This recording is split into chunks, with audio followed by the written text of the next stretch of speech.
نکات میں پاکستان میں بسنے والے ایک عام آدمی کے بحاف پہ اٹھانا چاہوں گا۔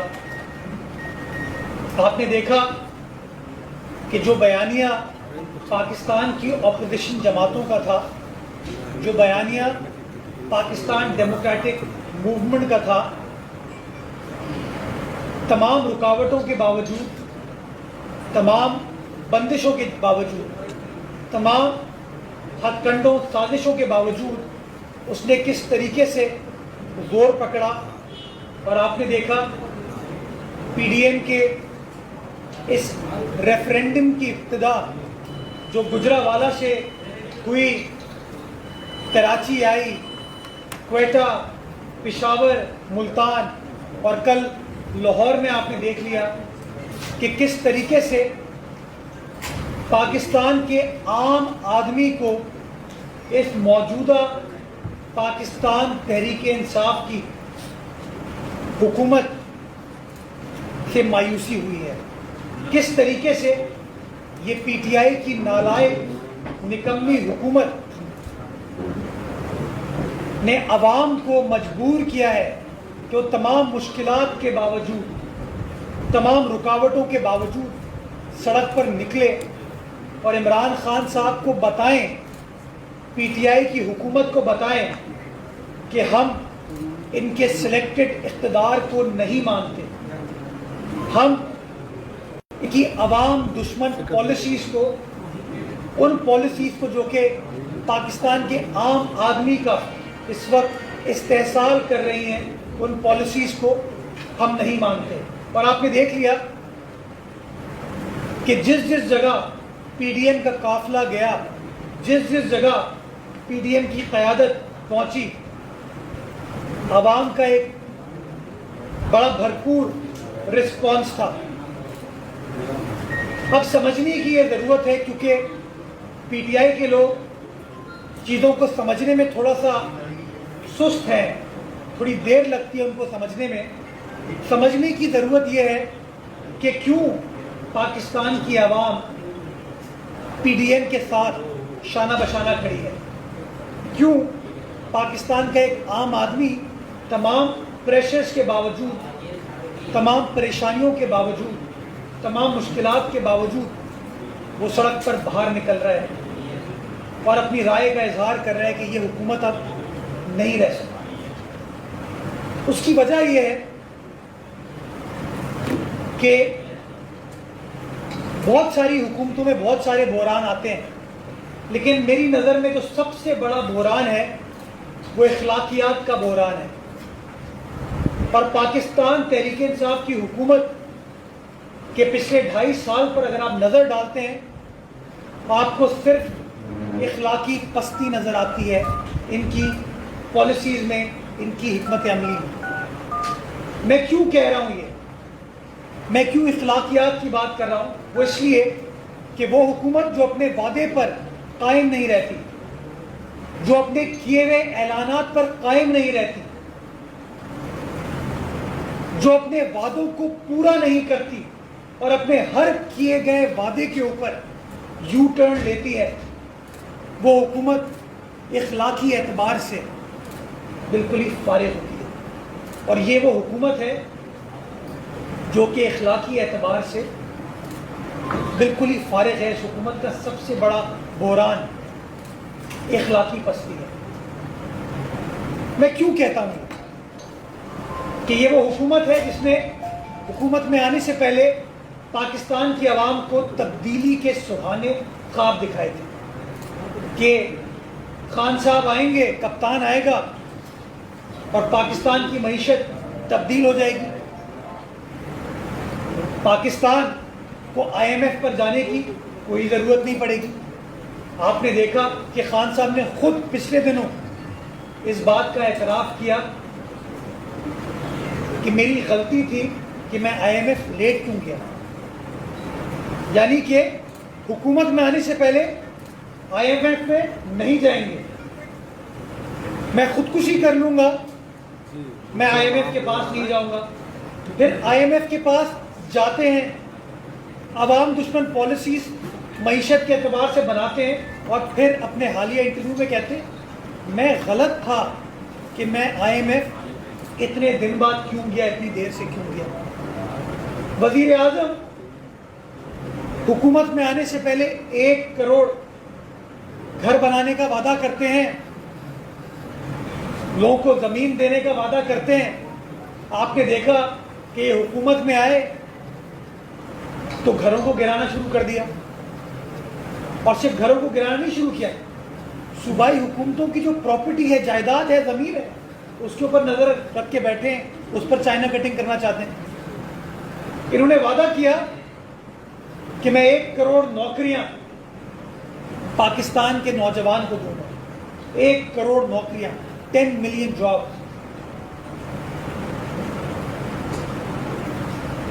نوکری تو کسی کو نہیں دی, روزگار تو کسی کو نہیں دیا, سوائے اپنے کچھ دوست یار جو تھے جن کو انہوں نے اپنا معاون مقرر کیا. عام آدمی کو, غریب آدمی کو تو روزگار نہیں دیا. لوگوں سے روزگار چھیننے کا پروسیس سٹارٹ کیا, جس کی سب سے بڑی مثال پاکستان سٹیل مل کے ملازمین ہیں,